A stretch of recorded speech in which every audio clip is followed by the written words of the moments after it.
Do you think that going forward, these kind of technologies is something that you would recommend people to have it at home? At least those people who are prone to a heart problem or a cardiac problem or are already heart patients. Do you think that this could be something that they could keep at home and would help them save life? No, it is nothing. It is uploaded. I mean, you can tell your smartphone. You have to download it. You don't have this. Right. Everything is that. So what we found, we thought that once everything will be open, it will disappear. No, if you look at my today's practice, even things are all open. My 5 to 7% of my patients are still on this of Delhi population. Right. What to speak about outside states are okay. They are already on this day. One of the greatest advantage has been for elderly population. Because those people, they are unable to travel to your clinic and then they have to wait for their children to go to till weekend when they get a holiday and they bring the parents to your clinic and then going back again after showing you waiting in the clinic for some time. So that, and then secondly, any time of the day, you can mutually fix up the time. Night 9:30 or I'm in the car, I can fix up the time. While my traveling time, I see 3 patients on my traveling also going back to my home. So that those things have been a great advantage. If you ask me, during COVID time, the best control of blood pressure I saw. Right. Because the patient sitting at home and not only best control of blood pressure, but we picked up many undiagnosed hypertensive population.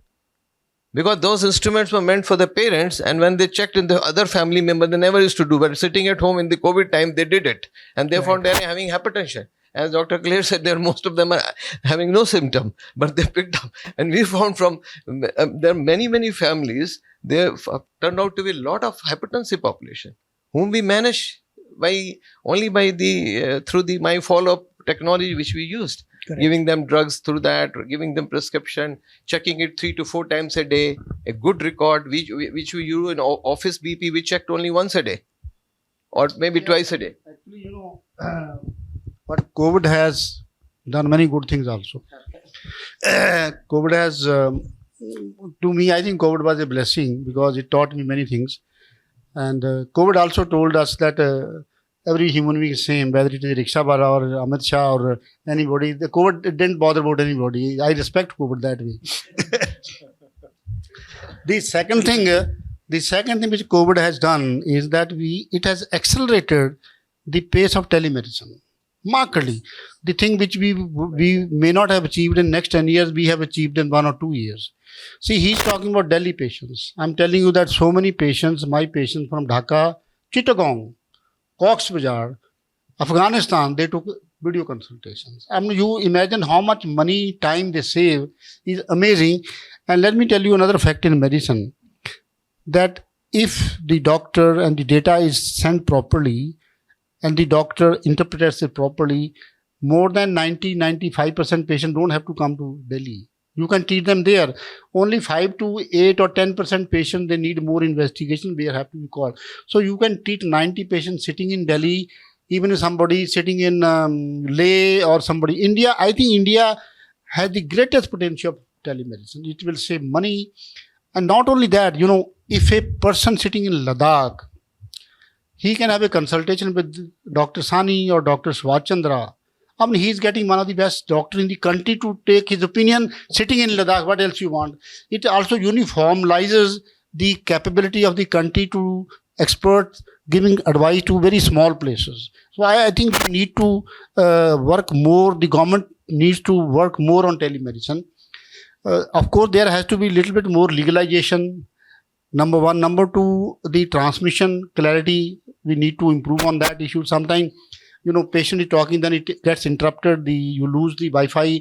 Those things need to be corrected, but otherwise it's a fantastic tool. No doubt. Sorry? That's the only thing, sir. Whatever you are telling, that's the connectivity is a problem many a times. Right. You are talking of 5 minutes and then suddenly it gets off. Right. Then again we are in problem because you have to wait for some time and then. No, so that's very irritating. True. No, I think when we look at technology, I think telecommunications has a very important role in the healthcare now. Everything, I tell you, during COVID, I have my own student. He's in Milwaukee. So his daughter was in Milwaukee and they had to marry arrangement. has to be done, marriage has to be done. It was COVID, and the pundits had told those dates. These pundits are so very clever. So what they did was that the engagement and marriage was done on web, on the Online. e method. So both got married. So I don't know where the technology is going. So maybe I'm looking for a day when honeymoon will be also on. So and the greatest boon was medical education. You see, can you think about that? In a single day of CME, 68,000 doctors of the world were attached. You cannot think about.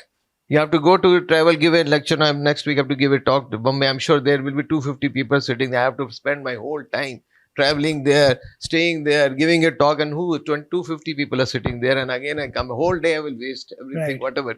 And that time during COVID, with these virtual meetings and all that, you can imagine how much benefit it gave to the medical education, and which is now going to stay. I mean, Absolutely. People were traveling just to have a meeting. Absolutely. No need. Just sit at home. Absolutely. Absolutely.